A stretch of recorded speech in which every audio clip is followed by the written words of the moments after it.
ये कहानी एक ऐसी औरत की है जो अपने पति के सामने ही कई अनजान लोगों से संबंध बनाती है। हालांकि ऐसा करते देख इस औरत के पति को गुस्सा तो आता है, मगर वह अपनी वाइफ से इतना प्यार करता था कि वह उसकी खुशी के लिए कुछ भी कर सकता था। इन दोनों पति पत्नी का प्यार बहुत ही अजीब था। इसके बावजूद भी दोनों एक दूसरे से बहुत प्यार करते थे, मगर आगे चलकर पत्नी के ये रिलेशन इन दोनों की जिंदगी में क्या भूचाल लाते हैं और फिर पत्नी का क्या हाल होता है। वाइफ मिलिंडा ब्राजील की रहने वाली है, जो कि बहुत ही ओपन माइंडेड है। वहीं विक अमेरिका का रहने वाला है। उसकी एक बेटी ट्रिक्सी है। फिल्म की शुरुआत में हम देखते हैं कि विक और मिलिंडा एक दोस्त की पार्टी में जाने के लिए तैयार होते हैं। मिलिंडा विक से कहती है कि तुम जानते हो ना कि मैं तुमसे कितना प्यार करती हूँ। इस पर विक कोई जवाब नहीं देता। वे दोनों पार्टी में पहुंचते हैं। मिलिंडा को उसका एक पुराना बॉयफ्रेंड जॉय मिलता है। मिलिंडा उसके साथ बिजी हो जाती है। थोड़ी देर बाद विक मिलिंडा को खोजने लगता है। वह देखता है कि उसकी बीवी जॉय के साथ नीचे एंजॉय कर रही है। मिलिंडा को किसी और के साथ देखकर विक बिल्कुल भी सरप्राइज नहीं होता।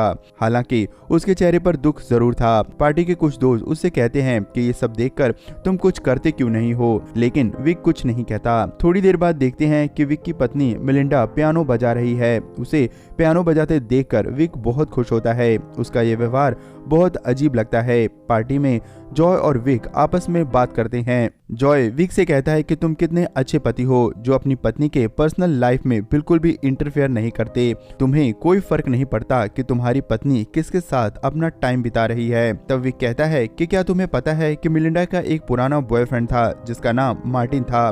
उस वक्त मार्टिन शहर में कहीं भी दिखाई नहीं दे रहा था। विक कहता है कि तुम्हें पता है कि वो क्यों नहीं दिखाई दे रहा।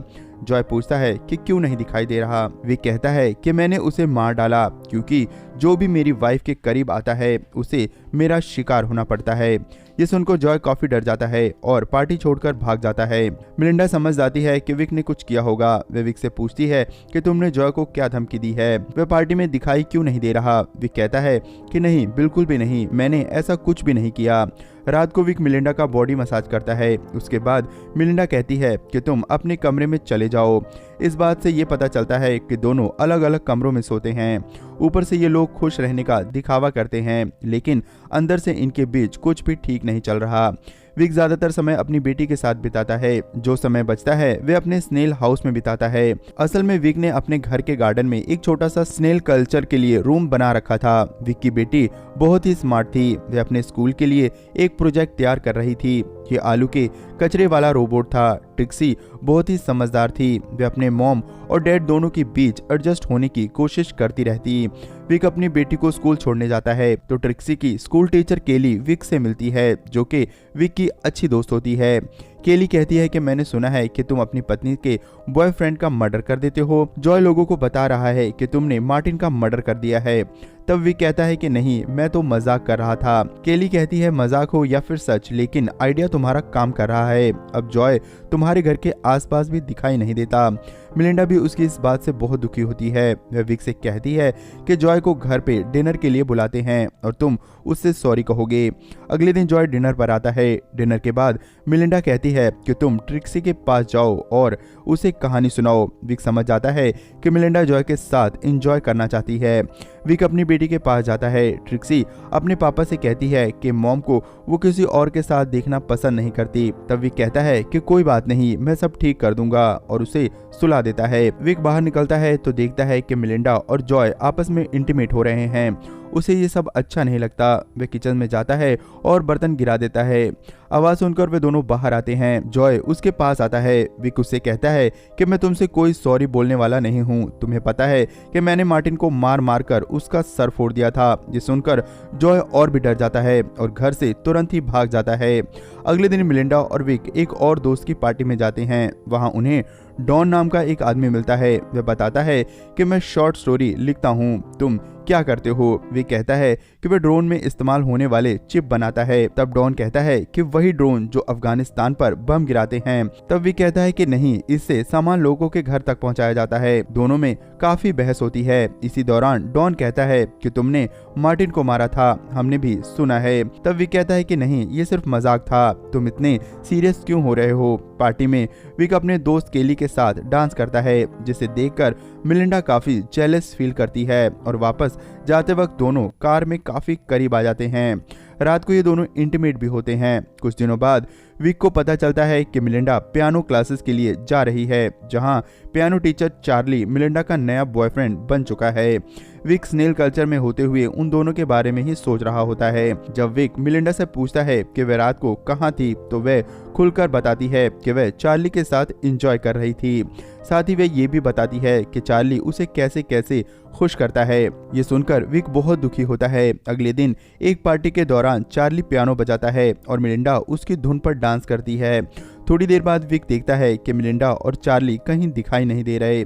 जब वह उन्हें खोजने ऊपर की तरफ जाता है तो देखता है कि वे दोनों एक रूम में इंटीमेट हो रहे हैं। इसके बाद वे दोनों स्विमिंग पूल में जाते हैं और वहां भी एंजॉय कर रहे होते हैं। ये देखकर विक का पारा चढ़ जाता है। अचानक से बारिश होने लगती है और सभी लोग घर के अंदर चले जाते हैं। सब लोग घर के अंदर कुकीज खाकर पार्टी कर रहे होते हैं। उसी दौरान विक चार्ली को स्विमिंग पूल में डुबोकर मार देता है। उसके बाद वे अंदर जाकर कुकीज एंजॉय करता है। थोड़ी देर बाद मिलिंडा चार्ली को खोजती हुई बाहर जाती है तो स्विमिंग पूल में चार्ली की लाश देखती है। शोर मचाने पर सभी लोग बाहर आते हैं और उसे बाहर निकालते हैं, मगर वह मर चुका होता है।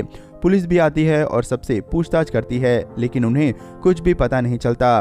कोई सबूत ना मिलने पर इसे एक्सीडेंट मान लिया जाता है। डॉन को विक पर शक हो जाता है क्योंकि उसने उन दोनों को नीचे देखा था। डॉन एक प्राइवेट डिटेक्टर हायर करता है जो कि विक का पीछा करके उसके बारे में पता कर सके। विक को उस डिटेक्टिव के बारे में पता चल जाता है। विक मिलिंडा के बैंक स्टेटमेंट से जान जाता है कि मिलिंडा ने डॉन को डिटेक्टिव हायर करने के लिए पैसे दिए हैं। विक डॉन के घर जाता है और उन दोनों में बहस होती है। अब भी विक की प्रॉब्लम डॉन नहीं था बल्कि मिलिंडा ही थी। अब वह अपने नए बॉयफ्रेंड के साथ बिजी थी जो उसके कॉलेज के समय का ही बॉयफ्रेंड था और ब्राजील का रहने वाला था। रात को उसकी बेटी कहती है कि डैड, मुझे पता है कि आपने चार्ली को मार दिया है। विक कहता है कि ये बात अपने तक ही रखना। ट्रिक्सी को सुलाने के बाद विक मिलिंडा को किसी से फोन पर बात करते हुए सुन लेता है।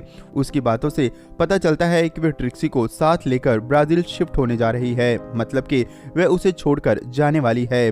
विक को बहुत दुख होता है। ये और कोई नहीं, मिलिंडा का नया बॉयफ्रेंड टोनी था। अगले दिन विक देखता है कि मिलिंडा टोनी को अपने घर बुलाती है। वे दोनों लंच करने के बाद काफी एंजॉय करते हैं। विक को ये सब सहन नहीं होता।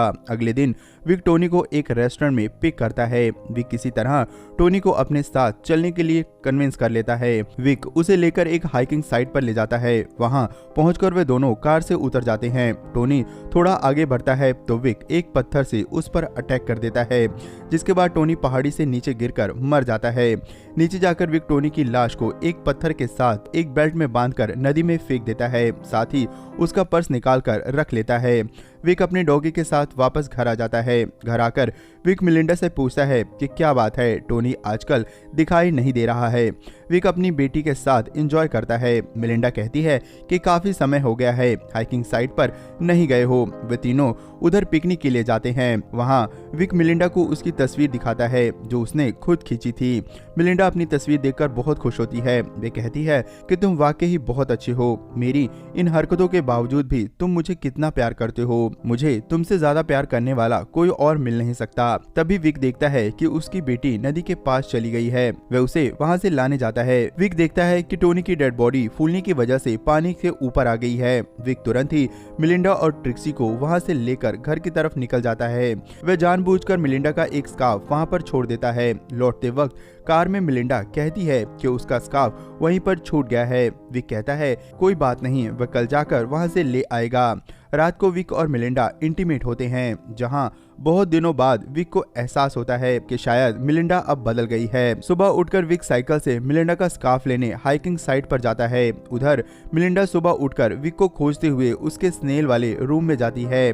वहां उसे टोनी का पर्स मिलता है। मिलिंडा समझ जाती है कि उसके पति विक ने ही टोनी को मार दिया है, इसीलिए वह डॉन को कॉल कर देती है। इधर हाइकिंग साइट पर विक टोनी की बॉडी को नदी में डुबोने की कोशिश कर रहा होता है। उसी वक्त डॉन वहां आ जाता है। डॉन विक से पूछता है कि तुम यहाँ क्या कर रहे हो। विक कहता है कि मैं मिलिंडा का स्कार्फ लेने आया था। तब डॉन स्कार्फ दिखाकर कहता है कि स्कार्फ तो यहाँ पर है। उसी वक्त डॉन टोनी की लाश को देख लेता है और वहां से डरकर भागने लगता है। विक भी साइकिल से उसका पीछा करता है। विक को उस पहाड़ी रास्ते के बारे में अच्छी तरह से जानकारी होती है और वह शॉर्टकट लगाते हुए अचानक डॉन के आगे आ जाता है।